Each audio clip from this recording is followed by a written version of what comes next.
Hello, it's Rafael Gutierrez, and today I'm going to talk about escapism, which a lot of times people may actually wonder why I'm talking about that in martial arts. Escapism, by the way, is actually not necessarily a bad thing. It's, in a lot of times, considered a good thing. Freud, for instance, talked about it and mentioned that it helps us deal with the monotony of life.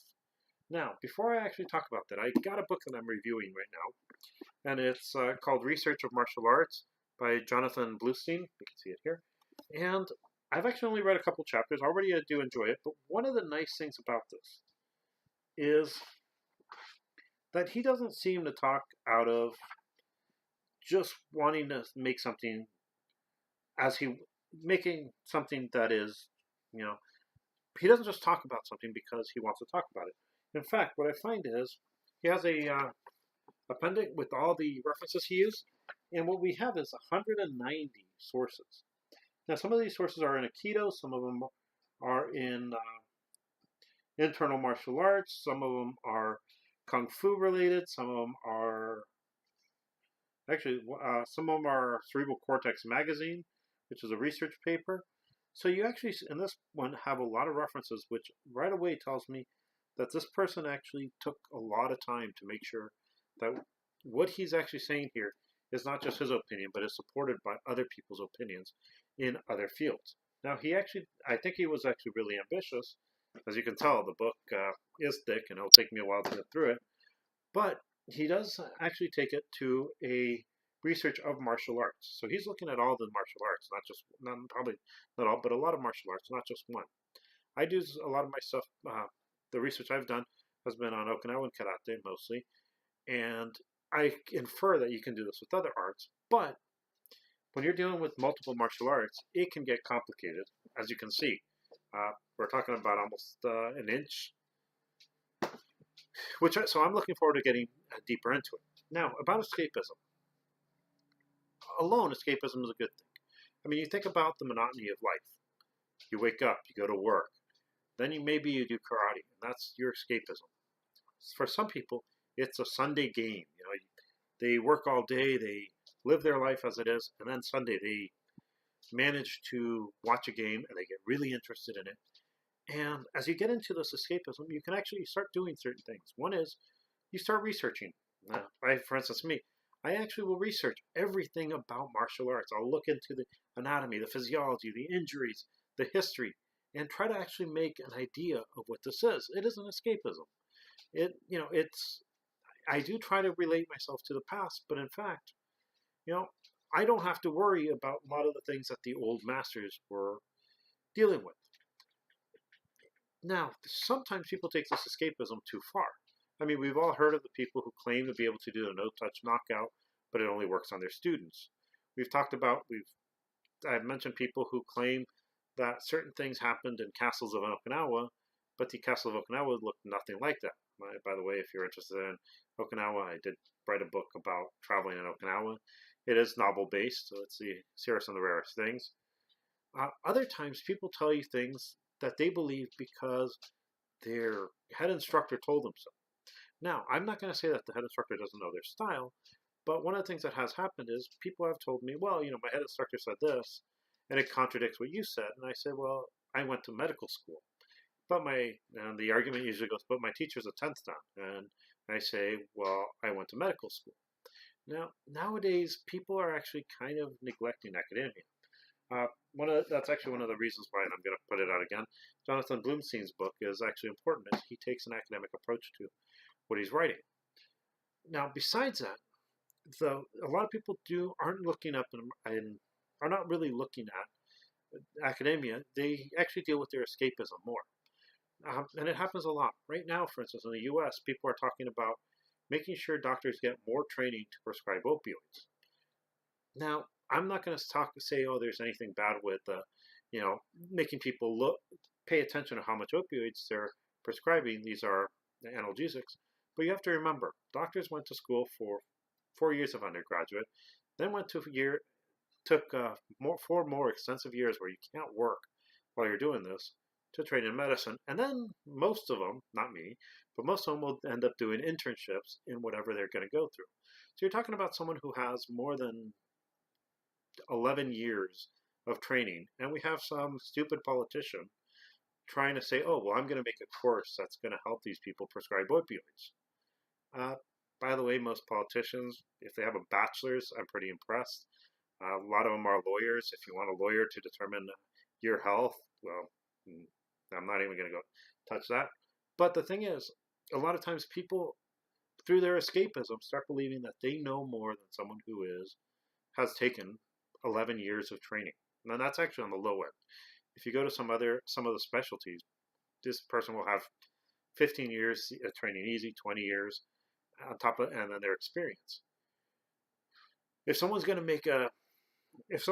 know about the human body and health, well, it's going to be someone who actually studies. Now, even in academia, you have people who buy into these escapisms. They actually make their own world. I actually had a colleague who was telling me about how his PhD was more relevant than an MD. And so what I did is I took the classes I had taken in immunology and microbiology and showed him that I had more units in his classes than he did in his classes. And the thing is, if an MD wants to get an MD PhD, all they have to do is a couple years to do research, and that's pretty much it. It's a research that becomes important.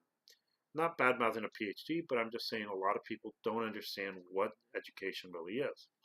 And don't understand. And the sad part is even educators don't understand how education works. But this escapism is, it's prevalent. You see it more and more. Especially, I'm actually seeing it more and more on the West. What I mean is, in the 50s, if a doctor or a PhD were to say, you want to avoid polio by giving this to your kids, most people would say, he probably knows what he's doing. He knows more than I do. Now you have people who are, they come and look at someone who may be rich, and they say, oh, well, the rich person who's an actor is saying, well, it's like this may cause this. Well, they don't have any training in what they're doing. If you want to know how to win a award in acting, you go to the actor. But if you want to actually know about health, you got to go to someone who actually, studied that. So that is a thing of escapism, which I got off topic. But in martial arts, we do have a lot of this.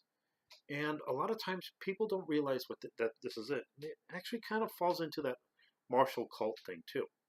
For instance, a lot of people will tell you, well, they know something because their teacher told them that. And sometimes their teacher doesn't necessarily know anything.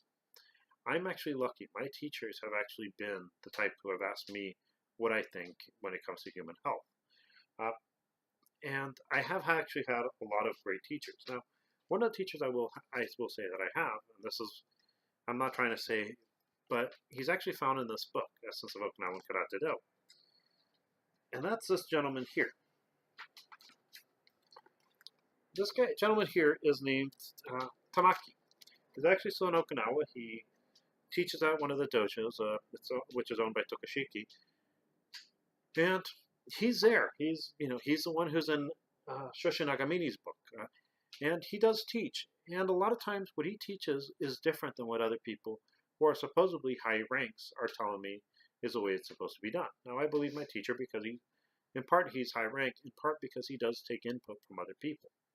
Now, a lot of people don't realize this, but there's actually another book, which I can't read. I bought it because, even though it's in Japanese, called Encyclopedia of Karate and Kabuto.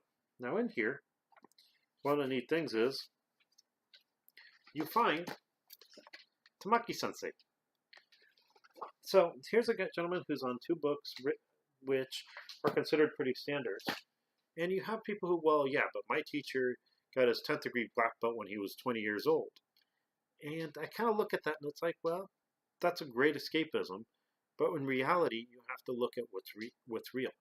If people tell you, oh, this is a person that you need to learn from, yet, they're not found in any books from Okinawa or Japan, you have to wonder, why is that person not found if he's so great? Now, escapism doesn't stop there.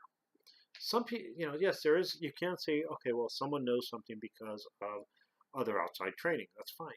But you also have this. If you were to see Tamaki-sensei punch, you right away see that he actually knows how to develop power. It doesn't matter that he's in his, I think he's mid to late 70s now. Doesn't matter. he still is able to develop power at his age. For those of you who know Iha Sensei and have seen him, he's in his 80s and he's still able to develop a lot of power. So the thing is, you do have people who claim, oh, well, I used to be able to do all these magical feats and now I can't because of injuries. I did a 100-man kumite, which there are people who do, but you have to remember when you're actually sparring, you have certain things that end up happening. Some people can do it. There, I know Masoyama, the founder of Kyokushin, had done I think 3 days like that. But if you actually start looking at stuff, look at something like the original UFCs. People would fight three or four people, and that was it. They were finished. And it wasn't anyone. It wasn't just anyone who was able to take 4 people on in a full contact fight, especially if they were at the same competitive level. This is not saying that, oh, someone who wasn't able to do it. It's just saying when we look at it, there's not that many people who can. And those who can, you can usually find references and can see that they actually did these feats because they were that big. You also have people who, claim that they can build their chi and knock someone out without touching them. Now, my girlfriend's laughing in the background because she tends to be more science-based than a lot of people. But one of the things is this. If someone's claiming to do that, it's rational for you to question, wait, show me. And it shouldn't be one of their students who it works on. It should be, well, whoever doubts. And so that's it. You do have some people who get into this escapism and just go too far. Now, if you want to believe that someone can knock you out without touching you, that's great, that's fine. But realize that that's your escapism. It's not reality. If you are looking at martial arts for self-defense, you got to look at what's going on and make sure that what you're doing makes sense. Yes, it's still going to be an escapism. You're still going to, because chances are very few of us are ever going to be attacked. I will tell you, I've actually only been attacked one time, and what ended up happening was not what I expected. It actually was what really drove me to start looking at kata. I got attacked, and I'll tell you, I did the block of one of the pinans, and didn't realize I had done it. Just blocked, apologized to the guy, and continued walking. Later, my cousin told me what had happened. I'm like, no, that couldn't have happened. And a couple steps later, I realized, yep, that's exactly what happened. So the thing is, you do have escapisms. There's nothing wrong with it. It's nice to belong to something, a group with lineages back as far as you can trace. But you have to realize that if you actually go beyond the normal escapism, if you go in, try to talk about, building up chi or building up magical powers, you got to be careful. I hope all this makes sense. I hope you understand that I'm not saying that escapism is a bad thing. What I am saying is, depending on what you're using it for, you may or may not want to use rational thought in it. Actually, let's be honest.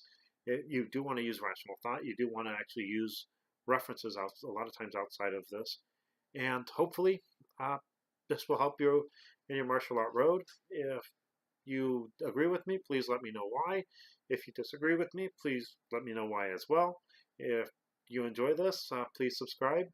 And I am going to try to start getting more people to interview. Some of them are not. A lot of them are not going to be martial artists, but they're going to have things that really teach us more about martial arts. Thank you, and have a good day.